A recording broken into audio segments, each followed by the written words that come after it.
Cockroach তো লালই হয়ে যাবে, সবুজ ককরোচ পাওয়া যাবে কিনা জানা নেই। মহিলা সাংবাদিকদেরকে শারীরিকভাবে নিগ্রহ করার চেষ্টা করা, যা হবে আলোচনার মাধ্যমে হবে, আলোচনা হোক, নিশ্চয়ই সমাধান দেবে। সেখানে পাকে পড়ে আছে, এখন চেষ্টা করছে কোনোভাবে আমেরিকা পালানো যায়। দেখুন, যাদের নেতৃত্বে এই আন্দোলন হয়েছিল, সেই আন্দোলন মূলত বামপন্থী ছাত্র সংগঠন নেতৃত্ব নিলে পরে তারা কিন্তু শেষ পর্যন্ত সেই আন্দোলনের নেতৃত্ব দিতে পারে। কালকে আমার কাছে যেটা খবর, যে রহিনা ক্রসিং এর কাছাকাছি আসার আগেই যারা শিয়ালদা থেকে যাত্রা শুরু করেছিল তাদের সাথে একটা বড় ভিড়, তারা কোথা থেকে এসেছিল আপনারা নিশ্চয়ই আগামী পুলিশের কাছ থেকে খোঁজ পাবে, গ্রেপ্তারি শুরু হলেই বুঝতে পারবে। তারা একসাথে এসে ধরা হয় এবং তারা একটা বিরাট সংখ্যায় তারা, এবং তারা যখন রহিনা ক্রসিং এবং তারপরে ধর্মতলাতে পৌঁছয় তখন সাংবাদিকদের উপর অত্যাচার, বোতল ছোড়া পুলিশের উপরে, মহিলা সাংবাদিকদেরকে শারীরিকভাবে নিগ্রহ করার চেষ্টা করা সফল হয়নি। একজন সাংবাদিকের সাথে আমার কথা হয়েছে ফোনে, সে বলছে তাকে কিছু মেয়ে বাঁচায়, নাহলে পরে সে তার স্থিরতা হানি হতো। অশ্লীল অঙ্গভঙ্গি করা, এই ধরনের কর্মকাণ্ড ঘটেছে এবং এরা কেউ ছাত্র না, কেউ নিট দেয়নি, আমি গ্যারান্টি দিয়ে বলছি। নিট দিতে গেলে যে যোগ্যতা লাগে তার ধারে কাছেও নেই যারা এই ঘটনাগুলো করে।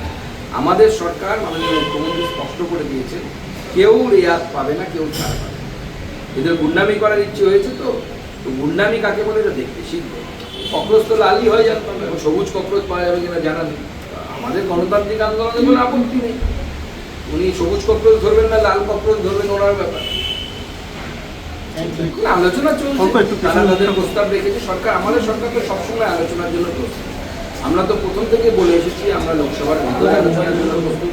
আমাদের বিরোধীরা সেখানে আলোচনা করুক, আমরা শুনবো তাদের বক্তব্য, শুনবো, আমরা আমাদের বক্তব্য রাখবো। তারা আমাদের সময়ে হয়ে যাওয়া কোশ্চেন লিকের কথা অবশ্যই তুলবেন। আমরা 4 থেকে 14 কতগুলো লিক হয়েছে তার হিসেব দেব। 22 সালে, শুধু 22 সালে রাজস্থানে কংগ্রেসের সরকারের আমলে 4খানা পরীক্ষা লিক হয়েছে, তার লিস্ট আছে আমার কাছে। আর অন্যান্য বিরোধীদের সময় হয়েছে। এখন যখন কোশ্চেন লিক নিয়ে আন্দোলন চলছে, সময় পাঞ্জাবে কোশ্চেন লিক হয়ে গেছে, সেটা নিয়ে আলোচনা হচ্ছে না। কোশ্চেন লিক একটা বড় সমস্যা। প্রিয়াঙ্কা গান্ধীর স্টেটমেন্ট আছে যে গুজরাটে অশোক গেহলোত তখন মুখ্যমন্ত্রী, উনি বলছেন যে উনি জানেন বড়ি সমস্যা হয়।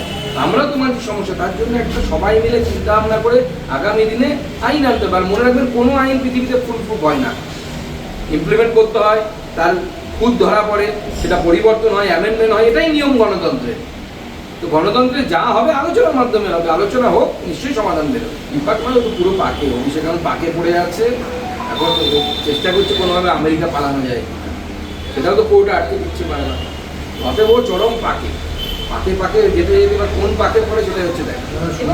মানে ইকোপিক ভীষণ ভাড়া নিয়েছিল, 120 দিন ধরে 40টা ঘর সব সেমিনার রুম নিয়েছিল। টাকা চাইলে রিসর্ট কর্তৃপক্ষ দেবে না, মাংস পেট দেওয়া হয় না। এটা তো সব জায়গাতেই এটা চলছে। সুমিত রায় তো হচ্ছে নেক্সট টু সিএম ছিল। সুমিত রায়ের এত মানে প্রভাব, বিভিন্ন আমার কাছে যা খবর সেই সময় বিভিন্ন এসপি বা ডিএম এর কাছে সুমিত রায়ের যদি ফোন যেত, তারা স্যার বলে কথা বলে সুমিত রায়কে, অথচ সে না মেম্বার অফ পার্লামেন্ট, না মেম্বার অফ লেজিসলেটিভ অ্যাসেম্বলি, অথবা বিধায়কও নন, সাংসদও নন, কোনো কাউন্সিলরও নন, তো তবু তাকে স্যার বলে কথা বলতেন আমাদের এসপি এবং ডিএমরা। তাদের ট্রান্সফার কোথায় হবে, কে মালাইদার ট্রান্সফার পাবে, কোন জেলায় গেলে পয়সা কামাই বেশি হবে, সেই জেলায় কাকে পাঠাতে হবে, সব সিদ্ধান্ত তার কথা। আরো ভালো ভালো খবর দেখতে সাবস্ক্রাইব করুন বাংলা হান্টের ইউটিউব চ্যানেল। বাংলা হান্টের আরো খবর দেখতে নজর রাখুন। বাংলা খবর মানেই বাংলা হান্ট।